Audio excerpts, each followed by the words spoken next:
Welcome to episode 161 of Regen Rovers. Today's video is very, very special because we're going to be paying tribute to the biggest legend of the club, Mark Ball.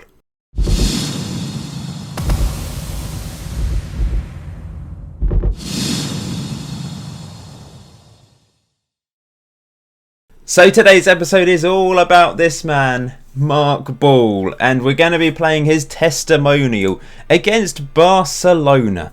Now, he tells me that growing up, Messi was a hero of his. Of course, he was born in 2002, so Messi is his era.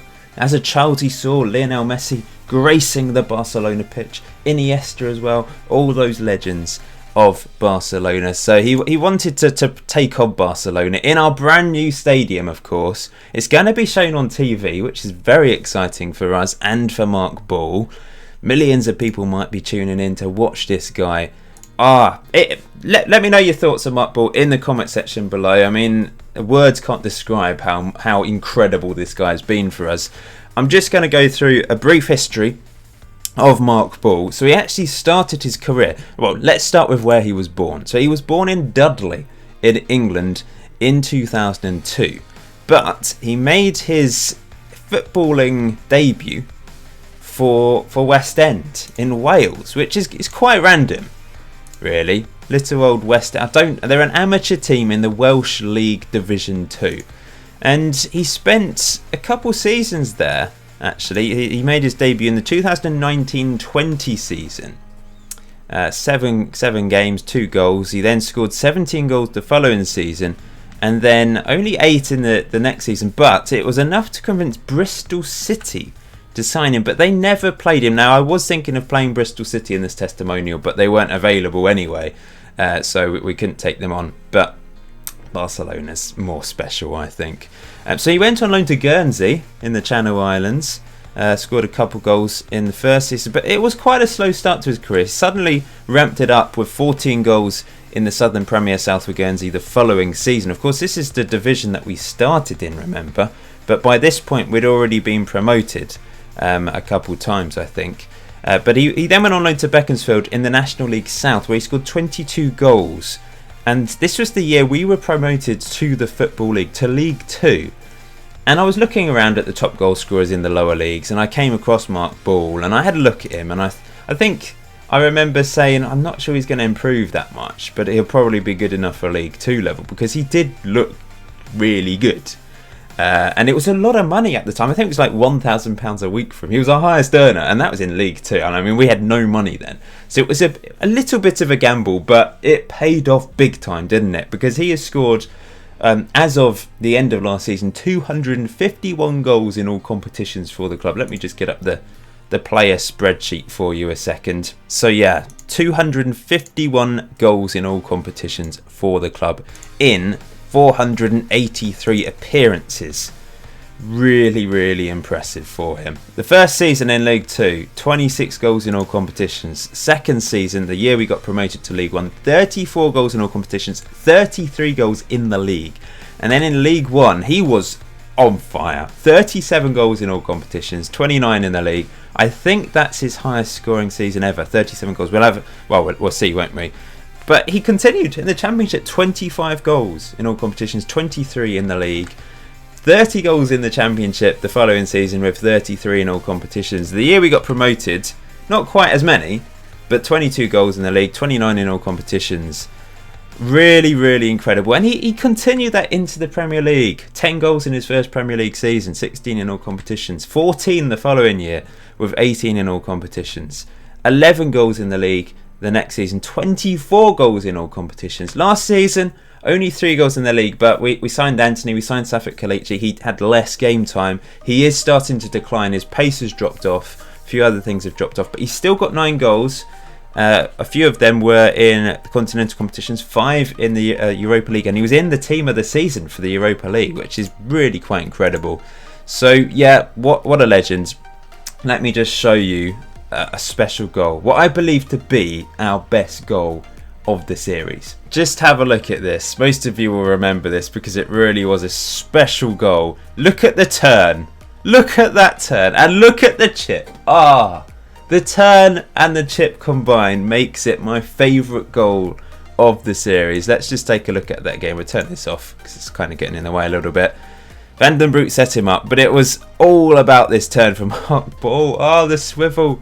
Oh, it's just so aesthetically pleasing. I love that goal so much. I suppose his finest hour in a Regen Rovers shirt was probably the 4 goals against Blackburn Rovers in the playoff final to get us promoted to the Premier League. It really was unbelievable. I think at the end of the series I might sort of show a few of the best games of the series, just show the goals from those games.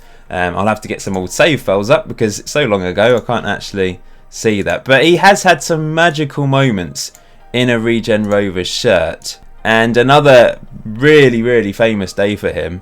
Can we see this one? Yes, FA Cup final against Wolves. Mark Ball with 2 goals. He actually missed a penalty in the penalty shootout, but he scored 2 goals in the FA Cup final to help us win that famous trophy.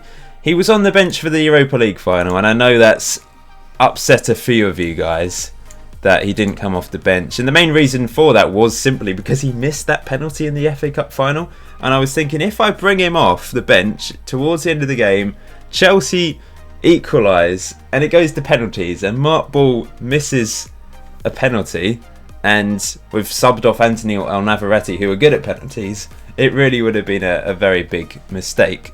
So yeah, but we're saving him from the Champions League final. Shall we say, if we get to the Champions League final, Mark Ball should start up front. If he's still at the club. If it happens this season, if he's like 38, he's still at the club and he's got like 3 on pace, then maybe not. But you know, in his current situation, in his current ability that he has, I think that's fair enough. Anyway, today's game, we've had a few people come back. Now, Perry Miles left the club in the summer, finally.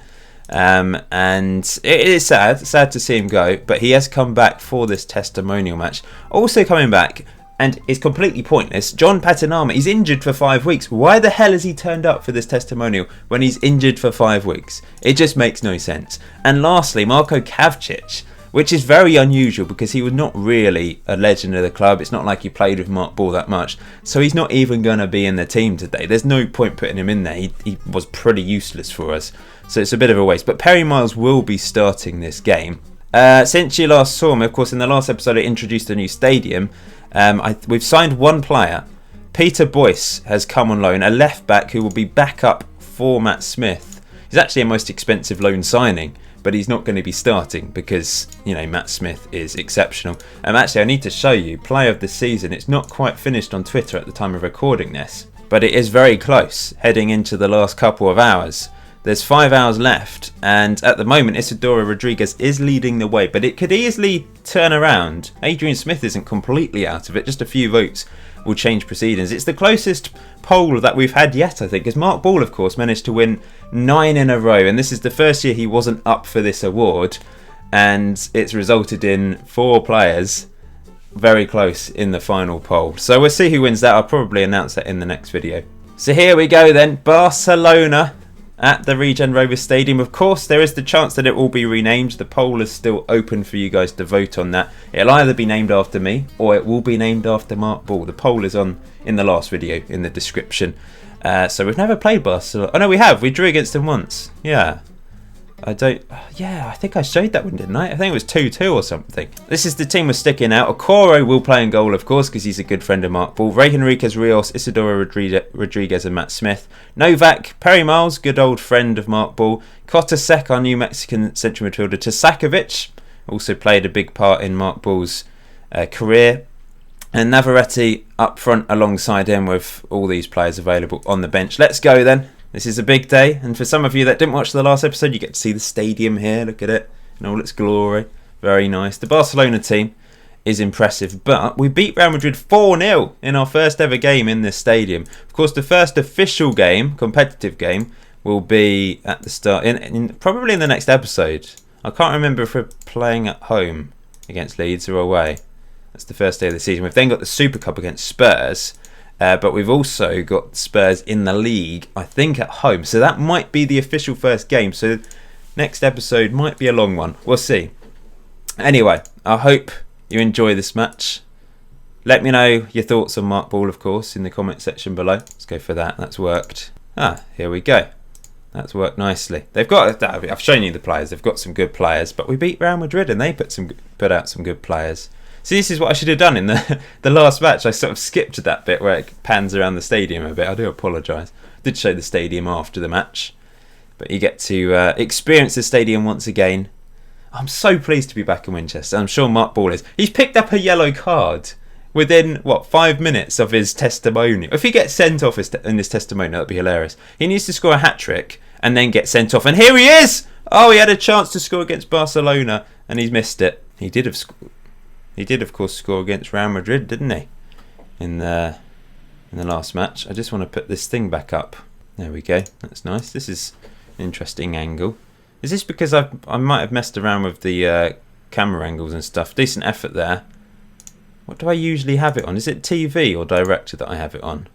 I can't actually remember. See, I've messed around with them now and I can't remember what the camera angle... We'll go with director for the time being. Here's Rios into Kotasek. And he decides to drive at the Mexico midfield. Mexico? The Barcelona midfield, sorry. It's out wide to Novak. Novak beats his man, crosses it to the back post for Tasakovic. Back to Novak, and he's headed it in. We've opened the scoring in Mark Ball's testimonial, thanks to one of our relatively new players, signed in January, of course. Tasakovic headed it across, back to Novak, and he nodded it in. It was crossed in. Not headed, sorry, he crossed it back in, and then Novak headed it. Little bit questionable goalkeeping. Here's another throw-in opportunity. I think I have changed the camera angles because I don't really remember seeing that for a while. Here's Tasakovic again. Crosses it in. Mark Ball can't quite get there. It's headed away as far as Kotasek. Be great to see Perry Miles score, wouldn't it? Here's Tasakovic. Back to Matt Smith. And he's found Perry Miles. Playing as the box-to-box midfielder today. Great pass to Novak. Crossed in. Not quite cleared. Here's Kotasek again. Has the shot. Decent effort just over the bar. Another opportunity from a corner this time. Matt Smith to Kotasek. And he has the shot. And it's just wide. He's a dangerous player. He's probably our most talented player now at the club. Here's Matt Smith. He's involved in everything as Kotasek. Here's Matt Smith again. Crossing it in. Cleared as far as Tasakovic. Kotasek has another shot saved. He's having long shots for breakfast here. Look at this little box thing here. It's nice to have these sort of fancy boxes. There's a box here. Yeah, we'll have to name parts of the stadium. Some of the posh boxes as well, maybe. Matt Smith. Here's Kotasek to Perry Miles. Back to Kotasek. Has the shot. Rios scores. Our goal-scoring centre-back scores again. I think I do have it on a different... I'm not too keen on those. I'm going to change it to TV. I think having those weird corner angles... It's good to see the stadium, I suppose, but it confuses me a bit sometimes. Like, I didn't really know what was going on here. I don't know. I think at the start of the series, we decided to go for the TV angle. I can't remember if I actually asked. I think I just preferred that, but who knows. We've been brilliant against Real Madrid and Barcelona. We've had an incredible pre-season. We beat Southampton recently as well. Local team to us, of course. Came up to our new stadium. I don't understand how we're finding this so comfortable. Anyway, it bodes well for Champions League football, of course. I'm going to obviously leave Mark Ball on for the entire match unless he gets sent off, which would be quite funny. But Perry Miles against Barcelona and we're winning 2-0. Hilarious. By the way, I did try to re-sign Perry Miles, but he wanted £11,000 a week. He was on £5,000 a week, which is quite a lot for his quality, to be honest. There's a Coro catching the ball. So, yeah, 11,000 to come back. It's just, we can't afford that now. Like, the wage bill is really quite marginal. Although, fortunately, I did say in the last episode we might fail FTP, or whatever. What's it called? FPP? Not FTP. The financial fair play. FFP, possibly. Yeah, but it looks like it's going to be okay now. It's changed. So that's good news. 58 minutes on the clock. Barcelona finally doing something in this game. But Novak intercepts. And here's Mark Ball. What can he do? Back to Novak. Locks it long for Navarrete. Navarrete round the back. And he scores. Nice goal. We'll make some subs. I think we'll bring on Safet Kalechi for Navarrete. Lots of other subs coming on as well. Novak's had a good game. Come on, we want to get Mark Ball to score. Let's win a penalty for him. Doesn't look like it's going to happen, unfortunately. Adrian Smith will come on for the last few minutes. Okoro's done well. Kept a clean sheet against Barcelona. Not bad at all.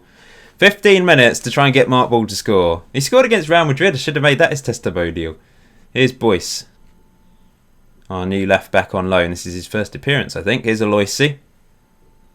Skips past his man. Safet. Kalechi has the shot. Deflected into the hands of the keeper. Oh, well, at least we've paid tribute to Mark Ball.